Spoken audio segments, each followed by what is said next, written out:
E hoje viemos conversar com vocês que têm real interesse de mudar a alimentação de vocês, de ter uma melhor qualidade de vida, de ter mais saúde. Nós não queremos convencer ninguém de fazer mudanças, tá longe de nós isso. A gente só quer conversar com vocês que têm mesmo interesse em aprender a se alimentar corretamente. E é por isso que a nossa dica número 1 para você que realmente quer mudar a sua alimentação e quer ganhar muito com isso, né? Muitos benefícios pensando em saúde, em qualidade de vida, em prevenção de doenças, é começar a fazer as compras lá na feira e não no supermercado. Por quê, pessoal? Porque a gente precisa comer comida de verdade. Aquela que vem lá da terra, que a gente planta, que é colhida, né? E que a gente vai respeitando a safra, os alimentos da estação. Então, quando a gente frequenta a feira, a gente consegue optar por esses alimentos. Aqueles alimentos que não têm embalagem, que não têm uma lista de ingredientes, são estes alimentos que devem fazer parte da nossa alimentação diária, que devem ser a base da nossa alimentação.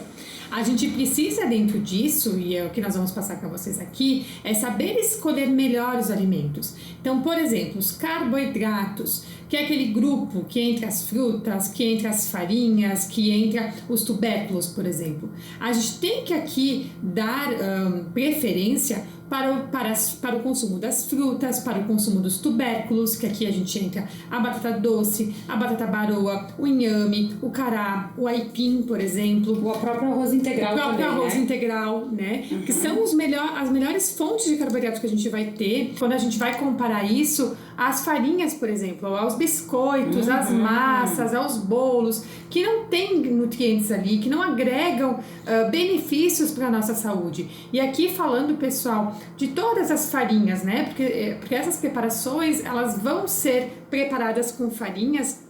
E aqui dizendo não só lá da farinha de trigo, mas também da goma tapioca, por exemplo, do polvilho, que as pessoas estão utilizando com muita frequência e que não traz benefício para a nossa saúde. São farinhas refinadas, são farinhas que por conta disso não vão ter nutrientes. Se não tem nutrientes, a gente não vai ter uma boa nutrição do nosso organismo, porque o nosso organismo, para funcionar adequadamente, ele precisa destes nutrientes.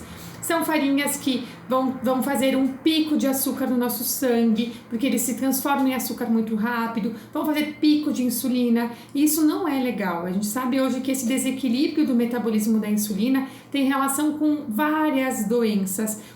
É o que vai prejudicar você que quer perder peso. Então a gente precisa fazer essa adequação, né, Vani? Sim, com certeza. Eu tô para dizer que o carboidrato, né, o excesso de refinamento, com certeza é um dos grandes causadores de obesidade, né? A industrialização, mas o excesso do refinamento, né, desses carboidratos errados.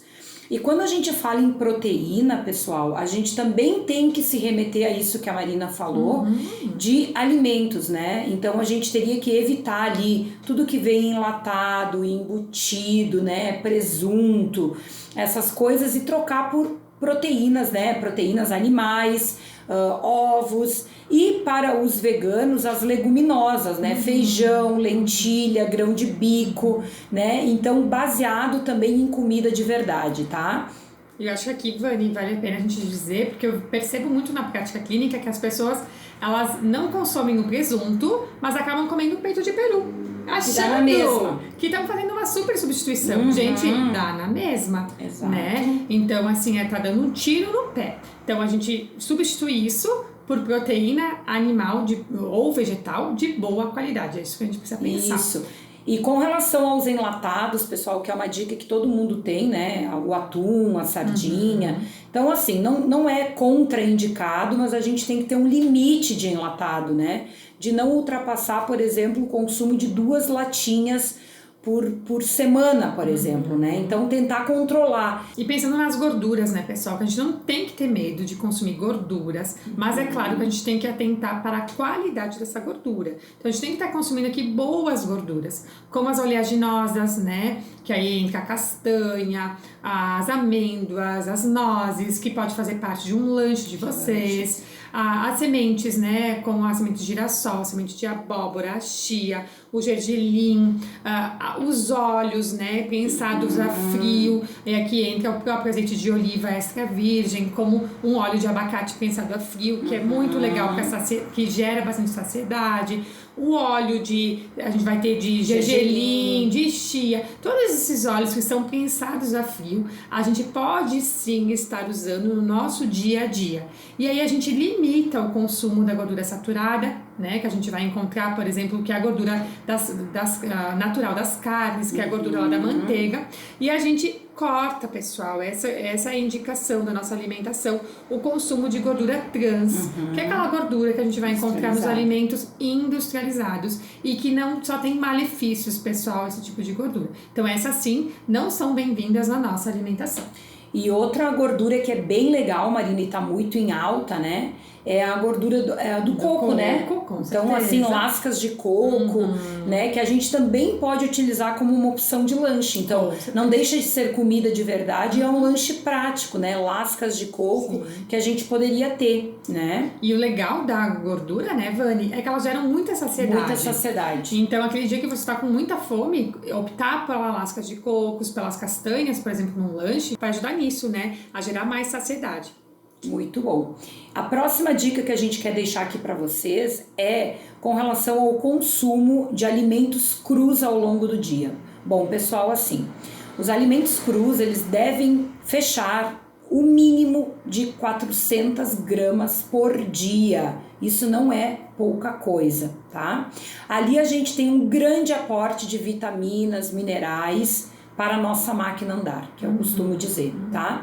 Como é que a gente consegue fechar 400 gramas de vegetais, de alimentos crus ao longo do dia? Com em torno de 3 frutas distribuídas ao longo do dia e 2 pratos de saladas e legumes. Então, um prato antes do almoço e um prato antes da janta. Marina, hoje nós já estamos falando em 750 gramas para reversão de algumas doenças. Então, na verdade, pessoal, a nossa alimentação, ela deveria ser grande parte, né, suprida por alimentos crus, frutas, verduras e legumes. Então, para ver o quanto longe do ideal que as pessoas estão, né? E aí, no caso, se a gente tivesse que aumentar essas 400 gramas para 750, a gente poderia incluir lá, então, 3, 4 frutas ao longo do dia, 2 pratos de saladas e legumes, né? E talvez, por que não, um suco verde bem concentrado, que pode ser uma das opções de lanche, né?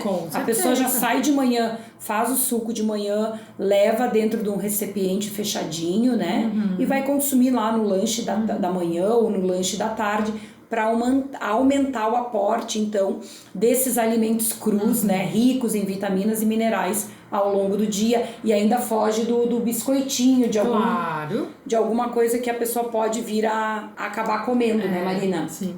E é por isso, né, que a nossa próxima dica, pensando nisso, tudo que a Vânia acabou de falar, é que não temos como pensar no jantar em comer lanche, pessoal. A gente tem que substituir esse lanche por comida. Por quê? Porque senão, se a gente for consumir lanche no jantar, como é muito comumente ver que a pessoa vai comer um bolo, vai comer um biscoito, um pão com geleia, por exemplo, ou até mesmo um sanduíche, a gente não vai ter um adequado consumo de vegetais, de folhas verdes, de legumes. A gente não vai conseguir bater essas 400 gramas que é a nossa meta.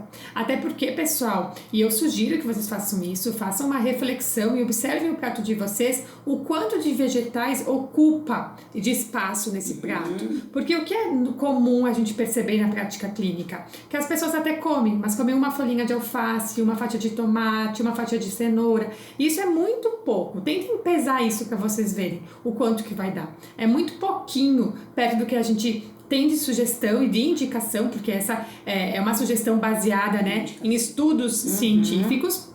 Quando a gente pensa em prevenir doenças, né, de consumir esses 400 gramas. Então, que a gente opte, né, que a gente substitua esse lanche no jantar por comida de verdade, que pode ser a própria refeição do almoço. Você pode estar consumindo a sobra do almoço. Então, se organizou para fazer a refeição do almoço, já deixa um pouquinho mais para jantar. Fez a refeição do almoço no restaurante, talvez já aproveita e já faz uma marmita para o seu jantar. Então, dessa forma, a gente consegue otimizar muita saúde para você e a gente consegue fechar, né, o consumo desses vegetais, e a gente consegue evitar o consumo dos industrializados, das farinhas refinadas nessa refeição de jantar. Muito bem. E pessoal, a verdade é que tem pessoas que adoram, que não comem comida de noite e que adoram um lanche, né? Mas a gente pode fazer esse lanche baseado na comida de verdade, que nem a Marina falou. Então aí, por exemplo, o prato de salada a gente pode transformar num suco verde, né? A gente pode transformar a proteína do meio-dia num patê, quem sabe num patê. Isso. Natural que a gente vai fazer em casa, saudável. E esse pão, a gente pode fazer um pão low carb, com farinhas com gorduras saudáveis, por que não? Perfeito. Então, nutricionalmente falando, ele fica igual ao almoço, né, Marina? E a pessoa não deixa de lá estar comendo seu pãozinho, com o seu patê e com o seu suco verde. É uma refeição que contempla todos os micronutrientes como se fosse um almoço. Com certeza. E a pessoa ainda consegue se manter naquele lanche, mas um lanche saudável. Com certeza, né? sem dúvida. Outro ponto importante de saúde no geral é o intervalo de tempo não alimentado que nós damos diariamente entre o horário que a gente para de comer e o horário que a gente vai iniciar as refeições de manhã cedo, tá? Isso não é considerado jejum, isso é intervalo de tempo não alimentado. Todos os indivíduos, né, que pensam em saúde deveriam fazer um intervalo de 12 horas, né? Então vai lá, terminou de jantar, que o ideal seria nós jantarmos até as 20 horas, vai fazer o café da manhã só ali por 8 horas da manhã. Eu tenho pacientes que saem muito cedo de casa e dizem, Vanessa, mas eu não posso, eu saio às 6h30, né? Eu preciso fazer essa refeição mais cedo. Pessoal, façam a refeição de vocês em casa, levem para o trabalho, aguardem as 12 horas para poder fazer a primeira refeição. O corpo de vocês vai agradecer esse intervalo. E pessoal, quando vocês já estiverem conseguindo fazer essas mudanças, o que a gente pode começar a se atentar? Para as porções consumidas, né? Então, para a gente adequar o consumo de todos os macronutrientes, que é carboidrato, proteína e gordura, dentro de uma distribuição adequada, né? Porque o que a gente percebe muito? Que normalmente o que as pessoas extrapolam no consumo do carboidrato. Então, nós não estamos aqui falando que a gente não deve consumir carboidrato, porque mesmo numa dieta, por exemplo, low carb, que é uma estratégia, a gente tem a redução do consumo do carboidrato, mesmo nessa estratégia, a gente pode consumir carboidrato, mas a gente vai optar primeiro pelo quê? A gente já falou, pelas boas fontes de carboidrato, e aí depois um segundo passo que a gente pode fazer, a gente pode pensar em reduzir o consumo, né? Se você observar na sua alimentação de um dia e perceber que está exagerado o consumo, a gente pode sim reduzir as porções desse carboidrato. Mas aí a gente tem um cuidado muito importante, né, Vani, quando a gente faz isso. Marina, eu achei bem legal tu ter falado da low carb, né? Porque eu acho assim que para quem realmente está interessado em mudar a alimentação, depois de todos esses cuidados que nós estamos falando aqui, talvez a estratégia low carb seja sim a primeira estratégia a ser tomada, né? Então, mediante aquilo que a Marina falou, né? No controle das porções. O que a gente tem que cuidar e que acontece muito, né? Quando as pessoas começam a reduzir a quantidade de carboidrato da dieta, o que acontece? As pessoas acabam aumentando o aporte de proteína, né? E proteína, pessoal, é mega inflamatória. Então, o que é o pulo do gato aí que talvez alguns já entenderam e outros não?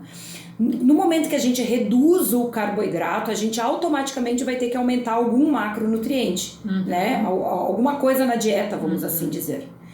E, na verdade, a gente tem que aumentar vegetais, frutas e verduras, né? Então, por exemplo, diminuiu lá a porção do carboidrato ao meio-dia, não vai aumentar a proteína, vai aumentar o espaço da salada. E aí a gente vai ter muita saúde, né? E lembrando aquilo que a Marina falou, que nesse jogo, né, de que a gente tem 3 macronutrientes, carboidratos, proteínas e gorduras, na estratégia low carb, a gente vai reduzir a quantidade de carboidrato, a gente não vai aumentar a quantidade de proteína e vai sobrar o que pra gente aumentar na estratégia low carb, Marina? Aumentar o consumo da gordura, né? Que é algo que a gente percebe que as pessoas têm medo de consumir, né? Mas aí que tipo de gordura? Gordura boa. Né? Como a gente já falou aqui, o próprio abacate, o coco em lascas, as oleaginosas, as sementes, os óleos, né? O azeite de oliva extra virgem, o óleo de abacate, o óleo A gema de do chia, ovo, né? Que a as gema pessoas do ovo, que as pessoas acabam tirando. jogando fora, e que é rico não só em gorduras boas, como em vários nutrientes importantes, né, pessoal? Exatamente. Então a gente faz adequações ideais, né, nessa nossa refeição ao longo do dia e no nosso prato. E assim a gente vai ter muito mais saúde. Isso aí. Bom, pessoal, eu espero que vocês estejam gostando das nossas dicas aqui e fiquem com a gente.